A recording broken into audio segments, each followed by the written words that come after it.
আসন্ন ত্রয়োদশ জাতীয় সংসদ নির্বাচনে ইসলামী আন্দোলন বাংলাদেশের আমির চরমনায়ের পীর সৈয়দ মুহাম্মদ রেজাউল করিম নিজে প্রার্থী না হলেও তার তিন ভাই চারটি আসনে দলীয় প্রতীক হাতপাখা নিয়ে নির্বাচনী মাঠে নেমেছেন।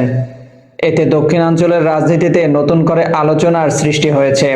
দলীয় সূত্রে জানা গেছে, বরিশাল বিভাগের গুরুত্বপূর্ণ আসন বরিশাল ৫ ও ৬ আসনে ইসলামী আন্দোলনের নায়েবে আমির মুফতি ফয়জুল করিম প্রার্থী হয়েছেন।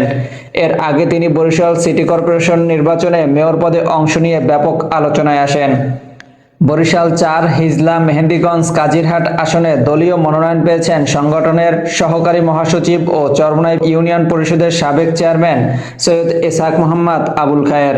অন্যদিকে ঢাকা ৪ আসনে প্রার্থী হয়েছেন পীর সাহেবের আরেক ভাই প্রেসিডিয়াম সদস্য মাওলানা সৈয়দ মোসাদ্দেক বিল্লাহ আল মাদানী, যিনি এর আগেও একই আসনে নির্বাচন করেছিলেন। ইসলামী আন্দোলনের নেতারা বলছেন, সাংগঠনিক শক্তি, মাঠ পর্যায়ের সক্রিয়তা এবং হাতপাখা প্রতীকের পরিচিতির কারণে দক্ষিণাঞ্চলে তাদের প্রার্থীতা শক্ত অবস্থানে রয়েছেন। মুফতি সৈয়দ ফয়জুল করিমের দাবি, জোটের অন্যান্য শরিকদের তুলনায় ইসলামী আন্দোলনের প্রার্থীদের জয়ের সম্ভাবনা বেশি এবং বেশিরভাগ আসনেই দলটি অগ্রাধিকার পাবে। সব মিলিয়ে চরমনাই পীরের পরিবারের একাধিক সদস্যের প্রার্থিতা এবং ইসলামী আন্দোলনের সক্রিয় অংশগ্রহণ আসন্ন জাতীয় সংসদ নির্বাচনে বরিশাল ও ঢাকার রাজনীতিকে আরও উত্তপ্ত করবে। মাহাদি হাসান, ডেস্ক রিপোর্ট।